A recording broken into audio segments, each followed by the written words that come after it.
Hello दोस्तों, आप देख रहे हैं नॉलेज लाइफ। मैं लेकर आया हूँ बिहार बोर्ड वार्षिक परीक्षा के लिए दरक्षा उर्दू से चैप्टर वाइज ऑब्जेक्टिव क्वेश्चन। हम देख रहे हैं मसनवी। दूसरा मसनवी है दयाशंकर नसीम का। और क्वेश्चन नंबर 1 है, नसीम का पूरा नाम क्या था? Option A Dayashankar Kaul, B Jatashankar Kaul, C Bhutta Shankar या डी घट्टा शंकर। तो दोस्तों आंसर है A Dayashankar Kaul. Question number 2 है, नसीम की पैदाइश कहाँ हुई? Option A Lucknow, B Allahabad, C Faizabad, D Delhi.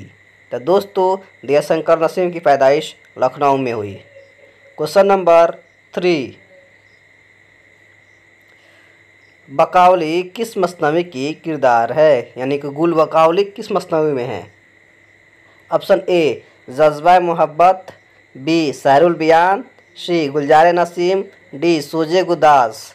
तो दोस्तों आंसर है सी गुलजार नसीम में। क्वेश्चन नंबर 4, नसीम शायरी में किसके शागिर्द थे? ऑप्शन ए नासिक लखनवी के, बी शौक लखनवी के, सी आतिश लखनवी के या डी मुशहफ़ी के। तो दोस्तों आंसर है सी दयाशंकर नसीम के उस्ताद का नाम है आतिश लखनवी। क्वेश्चन नंबर 5, नसीम का इंतकाल कब हुआ? यानी दयाशंकर नसीम की वफ़ात कब हुई? क्वेश्चन ऑप्शन ए 1843 में, बी 1845 में, सी 1846 में या डी 1847 में। तो दोस्तों आंसर है बी 1845 ईस्वी में। क्वेश्चन नंबर 6, गंगा प्रसाद कोल किस खानदान से ताल्लुक़ रखते थे? यानी कि दयाशंकर कोल या नसीम के अब्बू का नाम था गंगा प्रसाद कोल। ये किस खानदान से ताल्लुक़ रखते थे? ऑप्शन ए मैथिली ब्राह्मण, बी राजपूत, सी कश्मीरी पंडित या डी मराठी।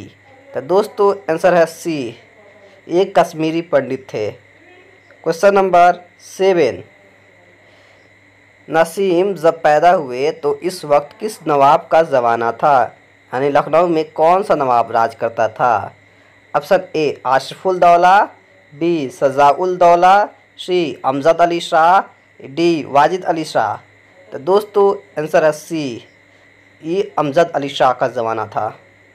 क्वेश्चन नंबर 8, बकावली किस मसनवी की किरदार है? ऑप्शन ए जज्बा मोहब्बत, बी सहरुल बयान, सी गुलजार नसीम, डी सोजगदास। तो दोस्तों आंसर है सी गुलजार नसीम की। इस चैप्टर से इतना ही भी है क्वेश्चन। और भी वीडियो पाने के लिए हमारे चैनल को सब्सक्राइब करें और अपने दोस्तों में शेयर करें। तब तक के लिए शुक्रिया दोस्तों।